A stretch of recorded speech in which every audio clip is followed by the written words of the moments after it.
In the next video tutorial, we're going to have a look at how we work with page breaks and text breaks and column breaks. Okay, so I'm going to start by opening up Word. I'm going to open up my example document there, breaks example. Okay, and there it is.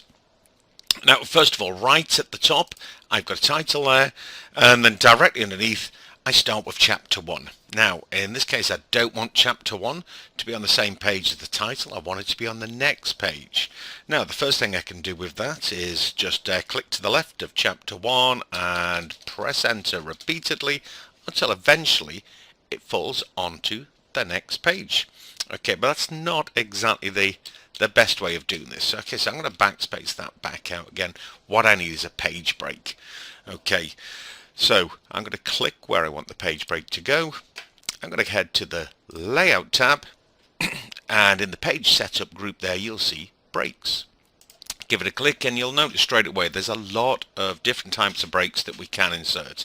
And the one at the top of the list is the one I'm interested in, a page break.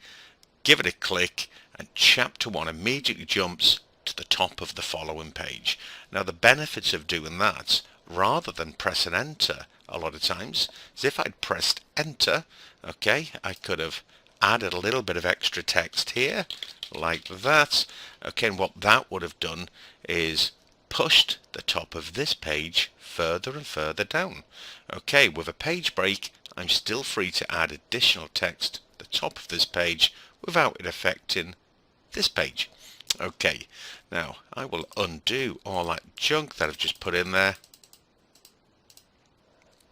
and I will undo the page break. Okay, so very easy to insert a page break, but there is an easier way. Okay, quite often as we're typing documents, we realize we need a page break at a particular point, and rather than have to go to the trouble of going to the Layout tab and Breaks, I click where I want the page break to go, and we press Control Enter, and that puts in the page break. Okay, so we can go to Layout, Breaks, and Page Break. Control Enter does the job just as well.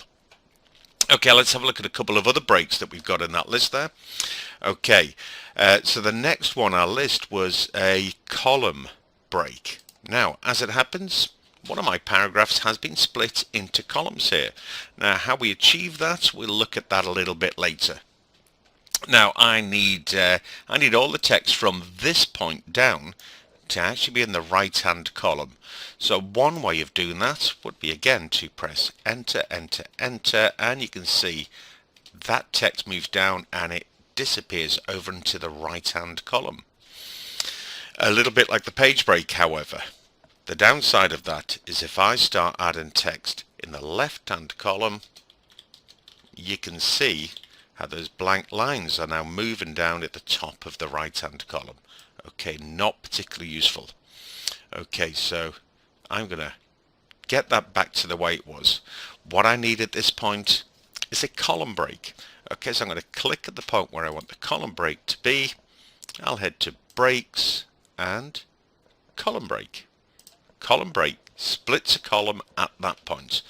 Okay, so there we can see all of that text is disappeared into the right-hand column again. However, this time, as I press enter, enter, enter, enter to add new lines to the left column, it has no effect on the right-hand column until, of course, I get to the bottom, and then it will start pushing through.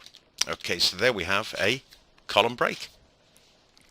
Now, a little bit above that, you can see we've got an Activia logo there, and the text is wrapped around that Activia logo. Okay, what I need is for all the text from this point down actually to be below the logo. Okay, so I could press enter a few times until it goes below. The same thing will apply. As I add text at the top, it will slowly push that paragraph further down. What we need is a text wrapping break. So I click where I want the text wrapping break to go, and again we head to Layout, Breaks, and Text Wrapping. Okay, so all of that text will then go below the picture that it's wrapping around, okay, allowing me to add additional text at the top, and that will not affect first paragraph there until it finally starts pushing it down like that. Okay, so there you go. So page break, column break, and a text wrapping break. I hope you found that useful. And our next video tutorial, we'll have a look at the other types of breaks that are available.